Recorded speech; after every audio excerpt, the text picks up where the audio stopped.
Good day and welcome, my friends, to the Hebraic Living Walking with Messiah broadcast. We're excited to have you here with us today as we explore the rich traditions and teachings of Hebraic living, guiding you on a journey to walk in alignment with your Messiah. Now, whether you're seeking spiritual growth, practical insights, or a deeper connection with your faith, this show is here to inspire and uplift you. Now, in last week's episode, entitled The 10 Commandments Revisited, we explored the history of the 10 Commandments, tied it into Hanukkah, and how we can use them as a springboard of rededication to God starting today. Now, in today's episode entitled The 7 Laws of Success, Part 1, we will discuss how we can best prepare for the new secular year that's coming up, using the transition of Hanukkah that we just observed and becoming a light to the world, our families, and becoming wise financial stewards of the resources God has entrusted us with. Now, remember, my friends, to plug in every Tuesday at the same time to see the show live, and you can also view it on demand on the lambnetwork.tv website. Each show is also recorded on the Daily Torah YouTube channel. Now, welcome to all of our new listeners. And if you're not a subscriber, hit that subscribe button so you never miss a single episode. And remember to share these messages with your social media friends and family. Now, if you have your Bible or notepads handy, get them ready. And let's begin, because we have a lot to discuss today. So today's topic is the 7 laws of success. And this is going to be a 2-part series because there's so much to cover and I don't want to rush through things. So I broke it out into 2 parts and, take pictures, take screenshots, write down the scriptures I'm going to share with you today. I think you're going to be surprised at what I'm going to go through today. So I hope it's edifying and a blessing to each of you. Now, look at this picture here. I just, had this on here as a title slide, but we want to become wise stewards, right? But look at this. Can you imagine what it's going to be like living and functioning in the kingdom of God? How glorious it's going to be. What are we going to be doing with our lives in the kingdom of God? What is God preparing you for today to serve him in the kingdom of God of tomorrow? What are you going to be doing each and every day for all eternity? Each of us have gifts and talents that God is utilizing to prepare us and to bring us into our total realization of our human potential. And so we should, each of us, be looking forward to serving God. And how are we going to serve him? Preparing ourselves to serve him with joy and with gladness. So I want to ask you, why are so few successful in life today? And just what is success, my friends? Is there a formula for success? My friends, no human need ever become a failure. Each of us are born into this world, and none of us, have any way to stop that. We're all born into this world, and some of us are born in the poor family, some of us rich, some middle class, and we have all kinds of life circumstances that mold and shape us. But none of us, no matter what your circumstance is, you are an individual in God's eyes, created in his image, and none of us should ever become a failure if we are walking with God. The only way to success, my friends, is not a copyrighted formula being sold for a price. You can't buy success. The price is your application to these 7 laws that have existed since the creation of humankind.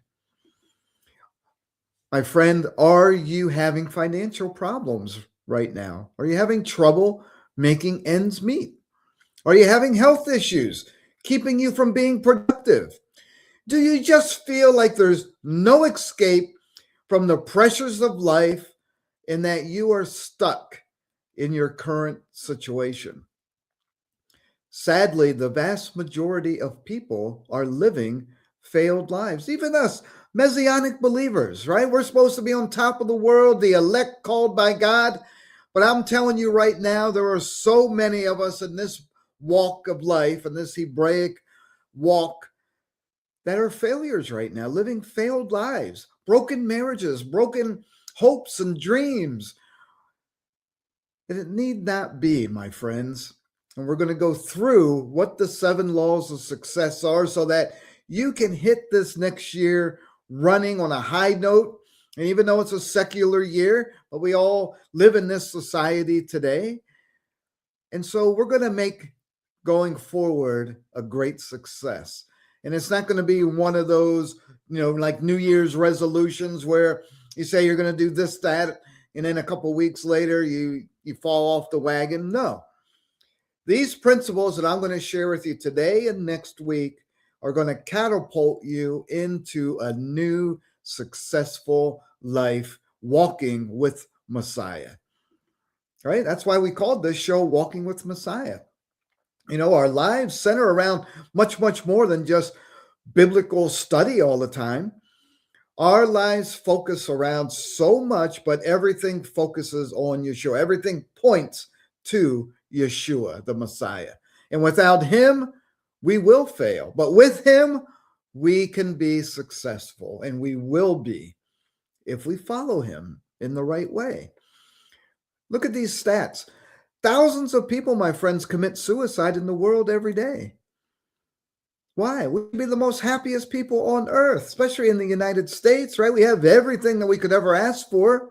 If you apply yourself, why is there so many people committing suicide? Do you know suicide now outnumbers murders? Do you know 95% of all businesses fail? These are troubling statistics. Why? Because they do not apply the 7 laws of success. Millions of people throughout the earth live in unhappy circumstances. I would say billions of people throughout the earth live in unhappy circumstances from which only death promises release. And maybe you've thought about that. Maybe your life is so messed up right now that you think the only way out is to go to sleep forever and put an end to it all. You're just tired of it. Well, that's Satan's plan, right? Satan wants to kill as many of us as he can, but we're not going to allow him to do that. We are not going to allow the evil one to cause us to live unfulfilling, unpurposeful lives. We are going to rise above it. Look at this other stat. By age 60 to 65, many of us, I'm in that category. Many of us are dependent on our children instead of the other way around, right? We're supposed to be leaving an inheritance to our children, not going back and moving in. Isn't it funny? Our kids, when they're in college, they sometimes come and move in with their parents. And then when we get old and we're on Social Security and we don't have anything to show for ourselves because we wasted our lives, we end up moving in with our children. Isn't it ironic that it flips the other way around?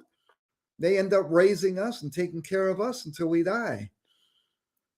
It ought not be that way. Success, my friends, does not just happen. It is governed by 7 definite laws. And if you know them and apply them, the happy result in the end is assured, right? It's like gravity. If you apply these laws like gravity, you will be successful. The tragedy is that through the centuries and millenniums, we have turned our backs on these laws which give us the very success that each of us crave. Now, if your goal in life is material acquisition or recognition of status by society, right? You want to live in high society, or the passing enjoyment of the five senses. You just want to eat and drink and smell the roses and just pleasure yourself in all your senses and not care about anything else, just caring about yourself. Well, if that's your attitude and if that's your goal in life, then I'm sorry to say you will never achieve or find success in your life. And maybe that's why you haven't so far. Let's think about it. Meditate on that for a little while. Where are you in your life? What are your life goals?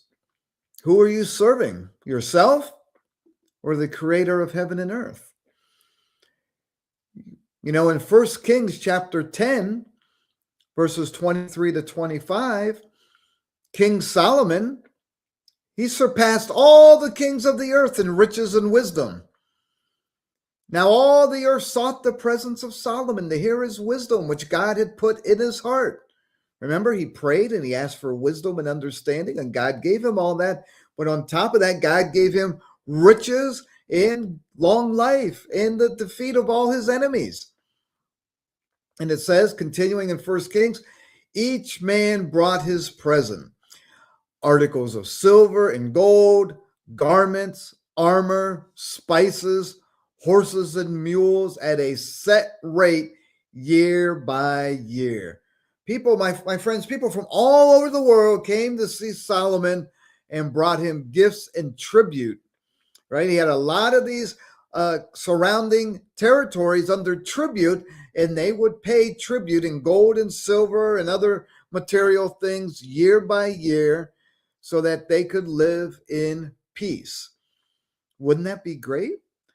If our lives were like that, if we just sat at our home, I just sat in this beautiful white chair in my house here, and people would come around my neighborhood and just drop off articles of silver and gold and garments and spices and throw a horse and a mule in there once in a while and just drop them off on my front yard. Wouldn't that be exciting? I wouldn't have to do anything. I wouldn't have to do this podcast. Right? I could just live off this silver and gold and all these beautiful garments. I'd have armor and guns and ammo and all these things taken care of, right? Well, unfortunately, none of us live like that. Right? Even the presidents and the kings of the different countries. No, King Solomon, though, was granted favor because he served the Most High, the King Most High, the King of Kings and Lord of Lords. But what happened with Solomon? Well, in Ecclesiastes chapter 2, he writes all this, right? Go and read the book of Proverbs and Ecclesiastes. Go through the life of Solomon. And he kind of can, I think, he can relate to many of us today, right? He says in my heart, come now, I will test you with mirth. Therefore, enjoy pleasure. I searched in my heart how to gratify my flesh with wine, while guiding my heart with wisdom, and how to lay hold on folly till I might see what was good for the sons of men to do under heaven all the days of their lives. Right? He was contemplating all the pleasures of life and how to enjoy them, but still have purpose in his life. So he says, I made my works great, right? He was busy. He was a workaholic. Many of us are workaholics, right? And he built himself houses and he planted himself vineyards. I made myself gardens and orchards. I planted all kinds of fruit trees in them. I made myself water pools from which to water the growing trees of the grove. I even acquired male and female servants, right? He had an employer. He had a business so he could employ people, right? And he had servants born in his house. They lived with him. He had greater possessions of herds and flocks than all who were in Jerusalem before me. I also gathered for myself silver and gold and the special treasures of kings and of the provinces. I acquired male and female singers, man, right? He had rock bands and different people come and play. Maybe Bono came and played at the temple. He had the delights of the sons of men and musical instruments of all kinds, right? He was enjoying life. Solomon had everything a man could ever want, right? But what happened? Well, he says, I became great and excelled more than all who were before me in Jerusalem. Also, my wisdom remained with me, right? So not only did he have all these riches and wealth, but he maintained his wisdom. But he said, whatever my eyes desired, I did not keep from them. This was like a psychological experiment with Solomon. He wanted to see if he had all the pleasures on earth, could he keep his wisdom and understanding? Would he fall from God? Right? This is the test of every man and woman. If you have riches and fame and honor, will you forget God who gave it to you? And we're warned about that many times in the scriptures. But he continues, he says, I did not withhold my heart from any pleasure. Whatever he wanted, whatever he thought to do, he did it. He had the riches, the money, the fame. He could do whatever he wanted to do, and he did. But then he says in Ecclesiastes chapter 2, verse 11, then I looked on all the works that my hands had done and on all the labor which I had toiled. And indeed, all was vanity and grasping for the wind. Have you ever tried to grasp for the wind? You can't catch it. There was no profit under the sun. My friends, how many times have we heard of Hollywood stars, sports stars, business people, CEOs that make billions of dollars, and they're miserable? They got everything they want. They got these multi-million-dollar mansions and cars. They got women or guys, and they're in this marriage and that marriage, hopping around. They got yachts, and they can travel anywhere they want. They got anything their hearts desire. But it's all grasping for the wind, right? Most of them are miserable because they don't have a relationship with God. They have no real purpose. It's all materialism. It's all for themselves.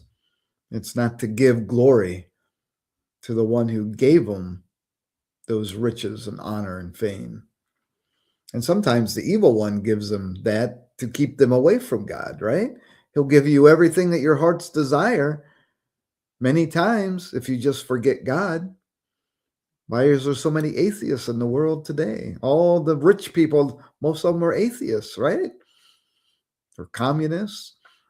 They don't know God. They make God to themselves. They are their own God that they worship.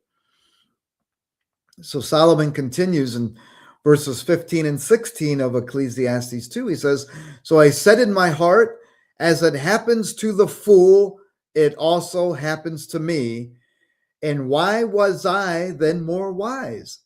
Then I said in my heart, this also is vanity. For there is no remembrance of the wise than of the fool forever. Since all that now is will be forgotten in the days to come. And how does a wise man die? As the fool, the same way. So whether you're wise or a fool, you're going to die. And everything that you have is going to be to somebody else. And no one's really going to remember you unless you have done many great things. I mean, we all remember Solomon, right? Because it's written in the book. And there's some people that are legends, but most of us who are rich or famous or just mediocre, yeah, no one remembers us when we pass away. So then he continues in verses 17 to 20. He says, and maybe you've gotten to this point. Therefore, I hated life because the work that was done under the sun was distressing to me. Right? Maybe you're in a job and you're working and you might be successful. Is that all there is to it? Is that all there is to life? It's just work, work, work, and make money and buy this, buy that.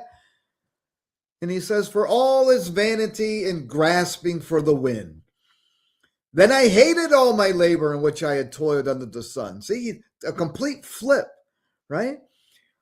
Why? Because I must leave it to the man who will come after me. So you work hard all your life, you acquire this, this, and that. You get old, you get frail, you die, and who gets all your possessions? Your sons and daughters. Sometimes maybe they fight over it. Maybe it goes to someone else. Maybe you donate it to charity. You don't know who's going to do what with the riches. They're not going to make the same decisions that you made.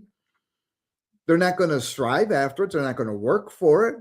They're just going to take and squander it and spend it on their own pleasures. It takes a very unique person to take something that their father or mother has built up and continue it, and to be successful as they were, and to continue the legacy and not squandering on themselves. And then he continues, he goes, and who knows whether he will be wise or a fool, right? We don't know. That's what I mean. He's going to squander it. Yet he will rule over all my labor in which I toiled, and in which I have shown myself wise under the sun.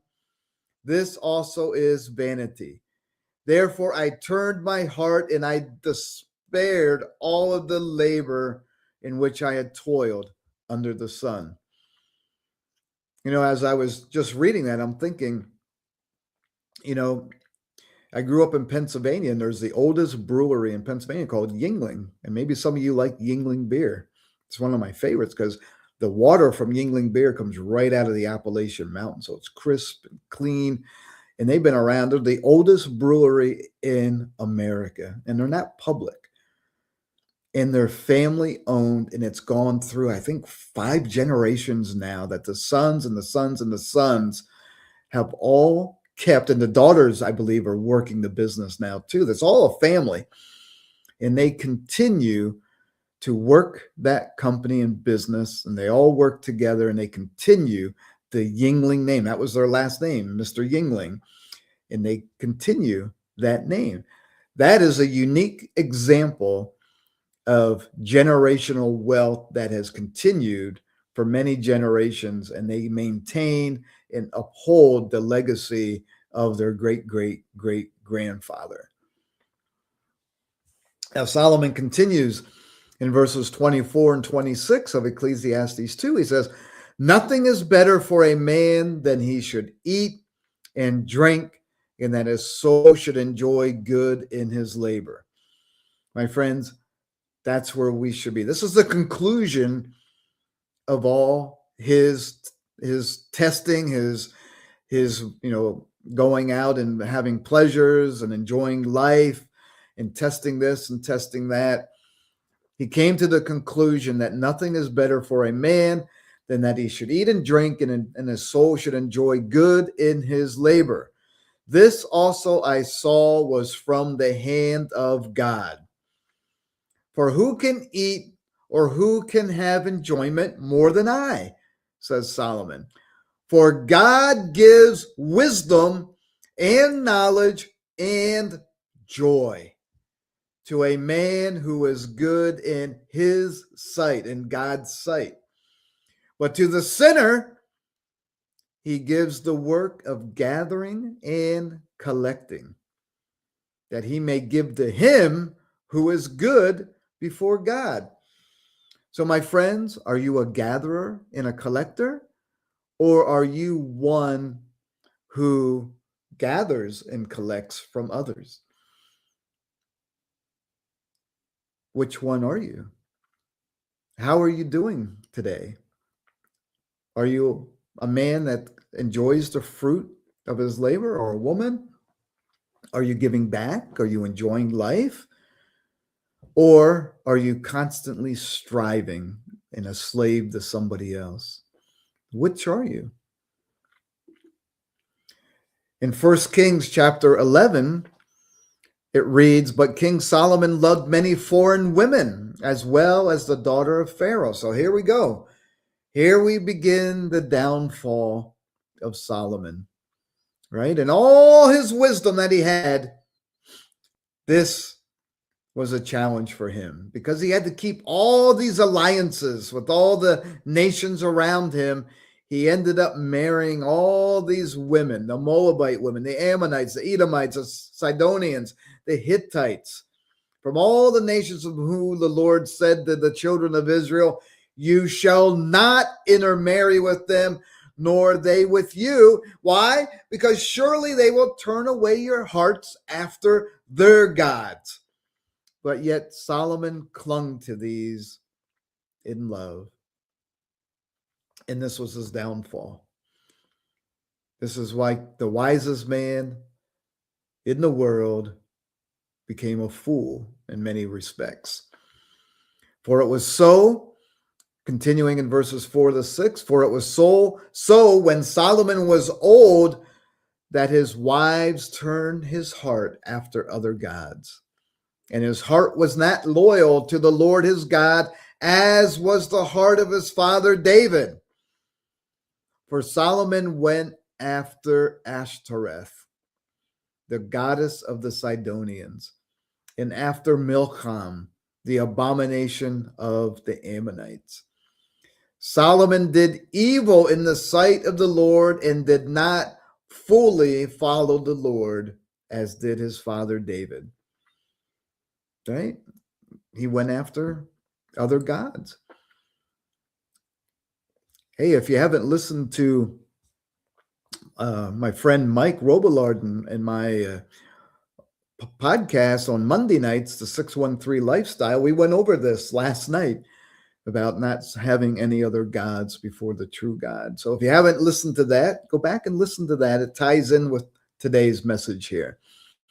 So we have a good time doing that show on the Lamb Network. But continuing in 1 Kings chapter 11, verses 7 and 8, what happened? Well, Solomon built a high place for Chemosh, the abomination of Moab. This is who people sacrifice children to. The god of Moab, on the hill that is east of Jerusalem. And for Moloch, the abomination of the people of Ammon. Also, they do child sacrificing to Molech. And he did likewise for all his foreign wives who burned incense and sacrifice to their gods. Instead of his wives coming to the God of Abraham, Isaac, and Jacob, the creator of heaven and earth, Solomon, supposedly the wisest man in the world, had his heart turned to pagan gods. How many of us have done the same? We have the Torah, we have the instruction books, and maybe we're dabbling in keeping Christmas or Easter, sacrificing in a sense to these other gods, putting up a Nimrod tree, putting presents under it. It's no more than what Solomon has done here for serving pagan gods, right? They're nothing in the scriptures that God told us to do that. But yet many of us want to be like the people around us, right? And we end up being lured into that and tempted. And we end up succumbing to it. And then we lose the blessings that God gave to us, as we're going to see here. So in verses 9 to 11 in 1 Kings, so the Lord became angry with Solomon because his heart had turned from the Lord God of Israel, who had appeared to him twice. Has God ever appeared to you even once? God appeared to Solomon twice.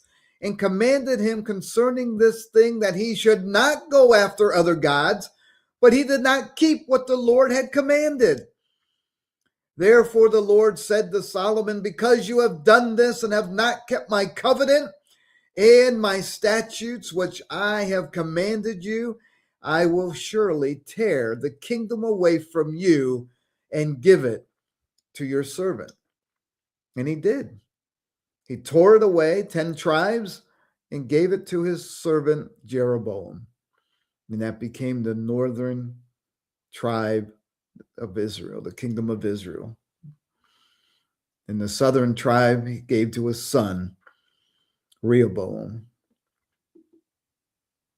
So, my friends, I bring this all up because the first law of success is we have to have the right goal.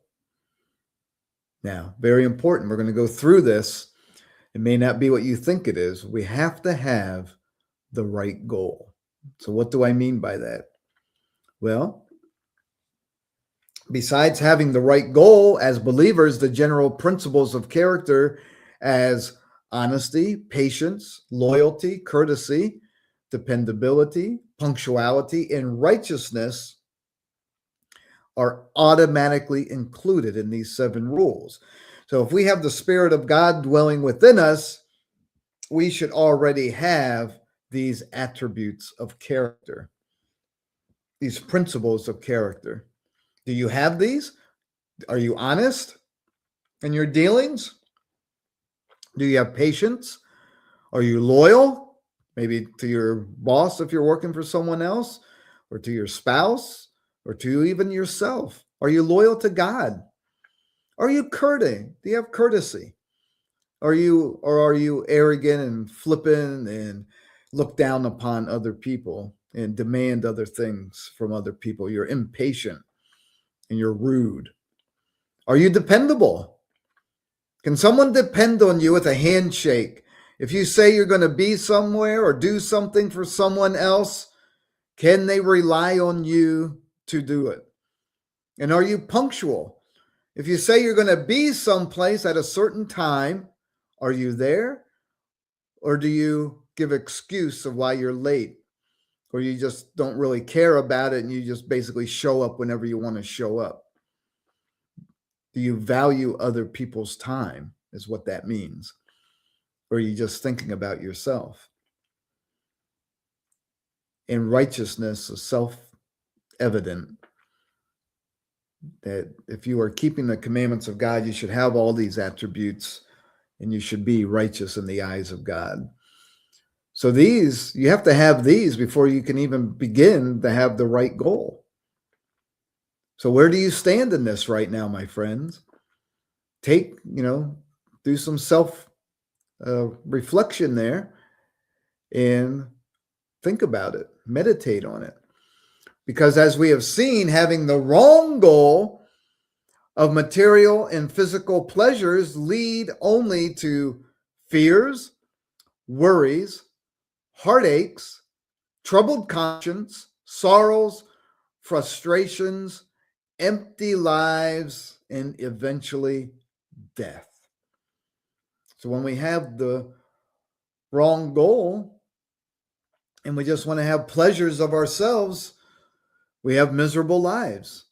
And this is where it ends up. So my friends, having the right goal forces us to define success.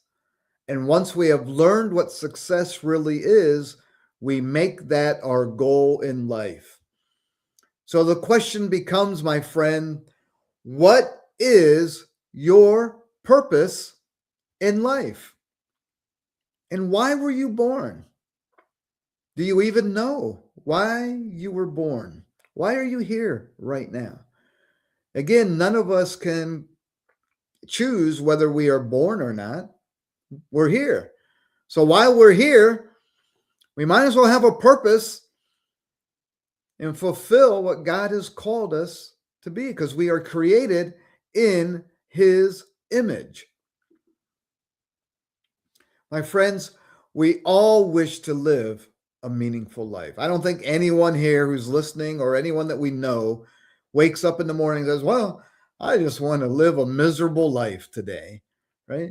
You ever remember those old Monster employment, Monster.com commercials? They were during the Super Bowl when people would like be filing all day. All I want to do is file papers all day, each and every day, right? That was what their purpose of life was. None of us choose where we are sometimes. It's all circumstances. But we can take control of that. We can take control of the circumstances and change the course and destiny of our lives.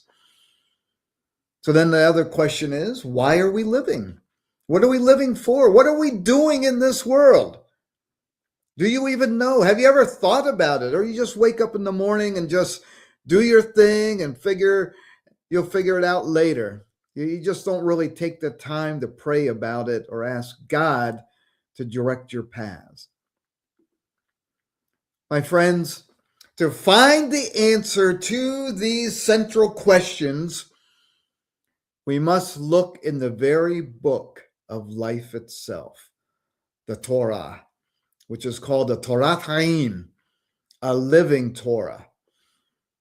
And many of us know this already, right? We know that the word Torah means instruction or guidance.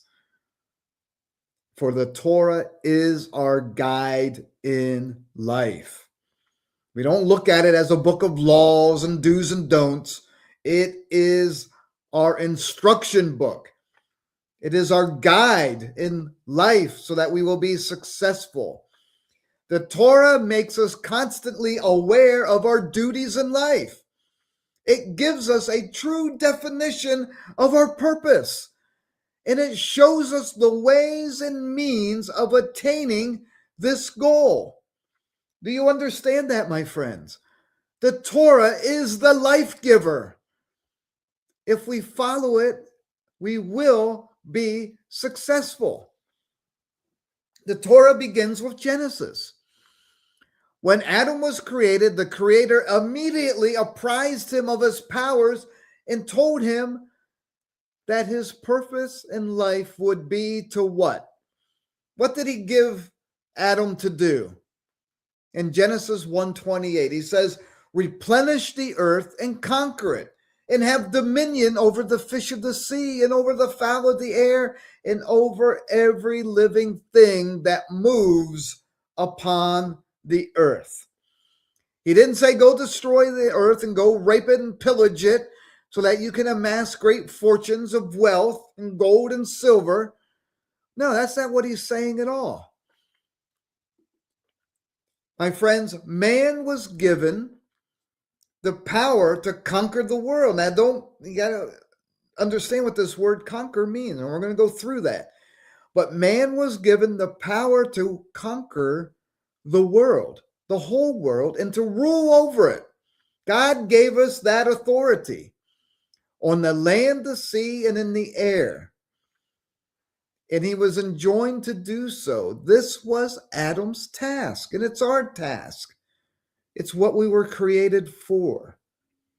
But it's how we do it, whether we do it in the right way or the wrong way.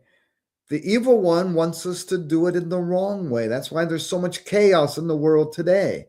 But when we are faithful stewards of the earth and its resources, as God has given us and enshrined us with to do, and tasked us with to do, we will be very successful in what he has given us to do.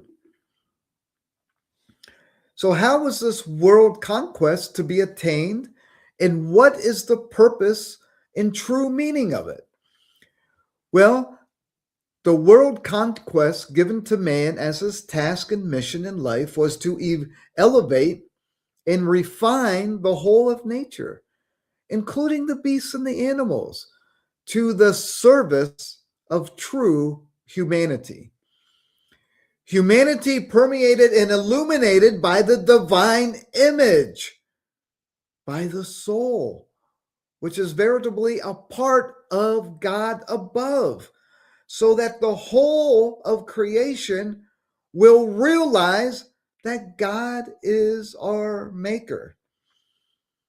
Do you understand that, my friend? There is no excuse under the sun that we don't know who God is, because he has given us everything to show himself in all the creation, and it's illuminated in his divine image around him. All the characteristics of God, from the lions to the birds, to the beautiful dogs, the flowers, the air, the sea, the sky, the fish that roam the sea, everything that is in creation is an attribute and shows the glory of the Creator.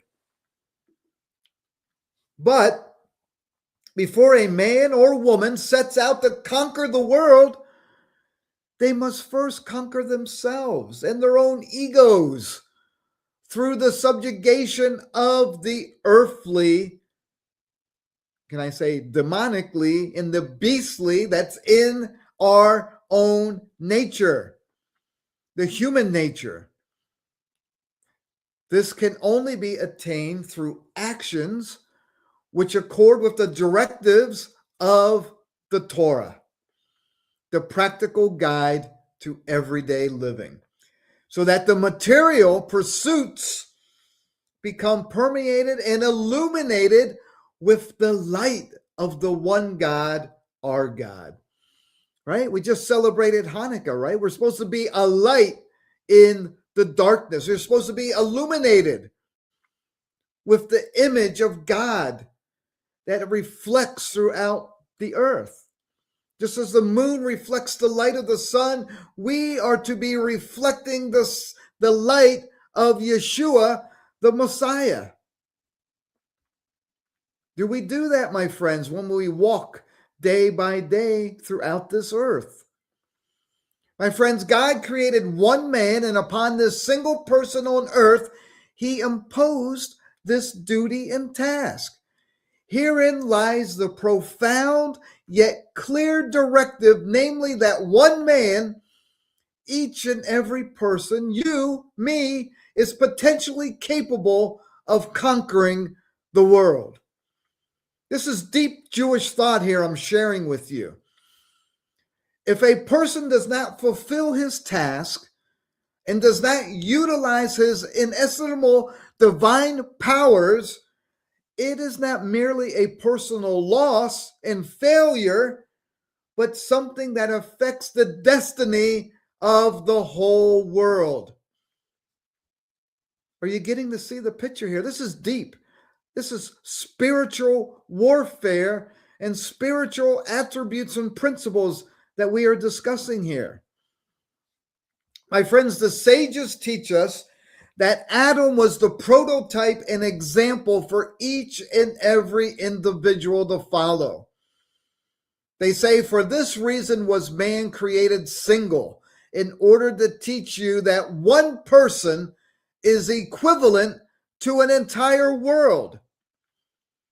This means that every Hebraic believer, indeed every human being, regardless of time and place and personal status, has the fullest capacity and also the duty to rise and attain the highest degree of fulfillment and accomplish the same for creation as a whole. This is why many times throughout history we have, these dictators that have almost taken over the world, because one man can try to conquer the world if he gives himself to the enemy. But one man can also conquer the world for good if he follows in the footsteps of the Messiah. And one man, Adam, sinned and created chaos in the world, but the second Adam, Yeshua, lived, kept the Torah, was crucified, died, and was resurrected, and changed the course of the whole world for all eternity. So to put it in more clearly, human fulfillment is attained when intellect recognizes that man And with him, the entire creation must strive for and achieve acknowledgement of and attachment to God, the creator of the universe and master of everything in it. In other words, my friends, we are created. Now, pay attention to this, my friends. We are created to make the world a better place. And for those of you who have heard me preach for years now, you know that I always preach about this. Go and make the world a better place, and to make the Creator known throughout the world. Are you doing that, my friends? Are you making the world a better place today? And are you making the Creator known throughout your sphere of influence, throughout the world? My friends, only after man was created with the divine spark within him did the entire creation become worthy and complete.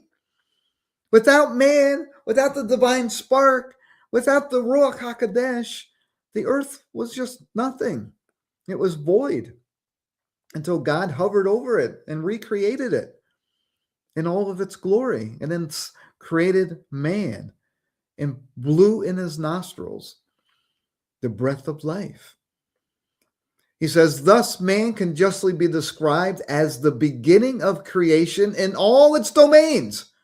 In Yom Teruah, which we believe the day of blowing is the birthday of man as the day of the beginning of his works. In Genesis chapter 2, verse 7, and the Lord God formed man of the dust of the ground and breathed into his nostrils the breath of life, and man became a living being. Can you imagine that, my friends? Can you imagine what took place there when God himself created Adam out of the dust and then breathed life and gave him a spirit? And from that one man, and later Eve, taken from his rib, came the progeny of all humanity. And those spirits, for each one is born, there is a spirit there that can be united with the divine spark and have that same glory that God has and that Yeshua has. Each of us have that human potential. My friends, the worlds of the spiritual and the material are not in conflict. The ultimate purpose is that they be fused and the material permeated with the spiritual. The core of all mitzvah performance is to take the material creation and utilize it for a divine purpose.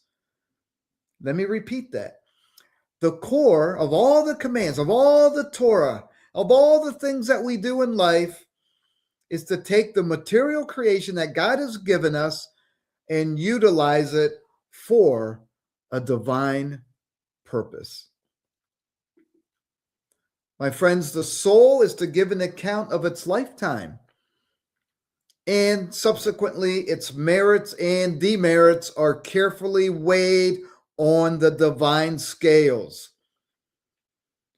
It is then rewarded for its good deeds and Torah learning.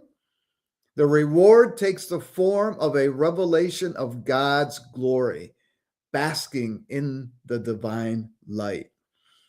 In this sense, the world is a mere corridor before the world to come. It's a temporary stepping stone where one may earn a place and seat in the world to come. That is our destiny. We are tabernacling, temporary dwelling, these bodies, these bags of dust that we live in, but they have a divine spark within them, but they are preparing us for the world to come for all eternity when we will be glorified in his glorious light. That is our destiny, but we won't all get there if we refuse to choose life and we instead choose the ways of death. My friends, one should not merely serve God to receive this reward, right? We're just not doing this because we want eternal life. We're doing this because it is the right way of living. It is the only way of living. So God doesn't remain in our debt, but he will reward a person for his good deeds. To this aim, there is an eye watching. Someone's watching you right now. Someone's watching me right now. There's an ear listening. The spiritual realm is all around us. The angels are around us, and they're writing. They're writing all of our actions. They're recording all of our words that we speak. We will give an exact account, or they will give an exact account of our deeds in life when the time comes and the books are open. They are recording and listening and writing and recording everything that we say and everything that we do. And those books are being preserved, and they will be opened at the appropriate time and will be judged according to what we are doing with our lives. My friends, listen to me. We were created for a higher purpose. We are to conquer this world by proclaiming his works throughout the world. Our physical and spiritual lives are intertwined. God has given each of us various gifts and talents to serve his kingdom on earth in different ways. In Exodus chapter 35, verse 35, he says, he has filled them with skill to do all manner of work of the engraver and the designer and the tapestry maker, in blue, purple, and scarlet thread, and fine linen, and all the weaver, those who do every work and those who design artistic works. This was during the making of the tabernacle. God gave the people the skills and the talents that they needed to perform the works of his glory. And then Paul writes in 1 Corinthians chapter 12. He says, there are diversities of gifts, but the same Spirit. There are differences of ministries, my friends, but the same Lord. And there are diversities of activities, but it is the same God who works all in all. But the manifestation of the Spirit is given to each one for the profit of all. For to one is given the word of wisdom through the Spirit, to another the word of knowledge through the same Spirit, to another faith by the same Spirit, to another gifts of healings by the same Spirit, to another the working of miracles, to another prophecy, to another the discerning of spirits, to another different kinds of tongues, to another the interpretation of tongues. But one and the same Spirit works all these things, distributing to each one individually as God wills. He knows who we are, what makes us tick, what gifts we need, what gifts he has given us, and what talents we can use to glorify his kingdom here on earth in preparation to the world to come. My friends, to find the right goal, in our last few minutes here, let's discuss this. To find the right goal, this is going to prep you up for next week.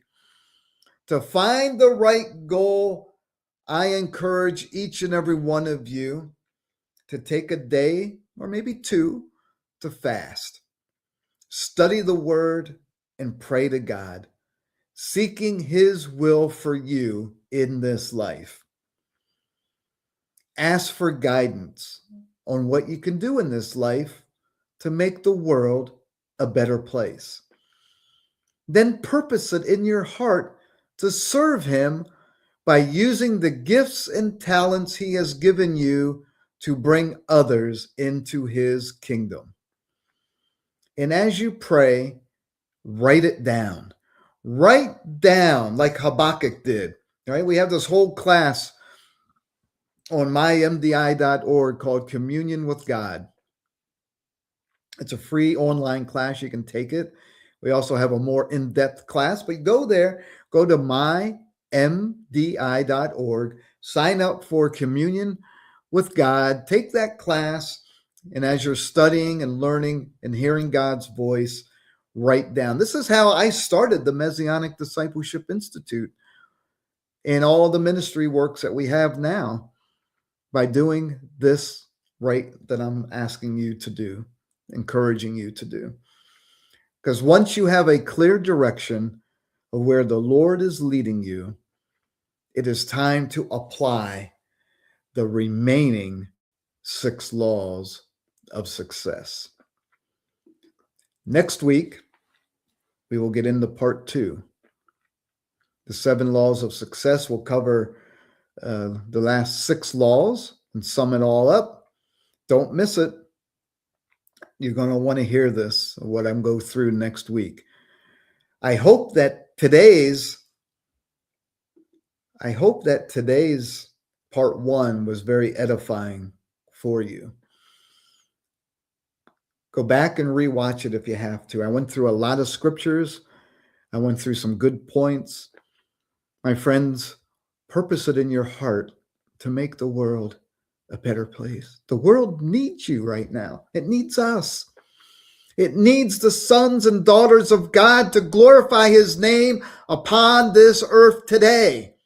Not tomorrow, not 100 years from now, but today. What are you doing with your life today to glorify God on the earth today and to prepare for the world of tomorrow, that glorious kingdom that's coming, where all the nonsense and chaos and the evil that you see today will be gone. But God is preparing each and every one of us to do something in the kingdom, but also to do something now in preparation of the kingdom. So, my friends, until next week, Shalom Aleichem. God bless.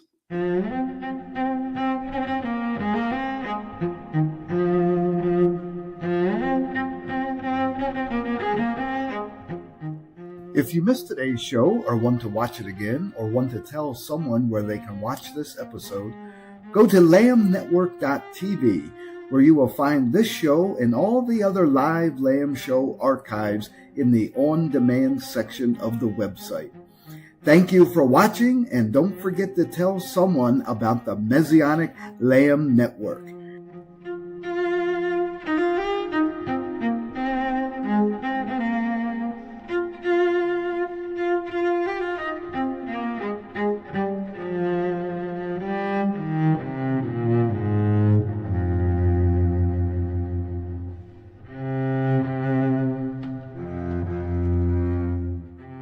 We are richly blessed to bring you what we believe is the fullest, most diverse, yet up-to-date progressive teachings, discussions, and prayer programming you can find anywhere on this planet.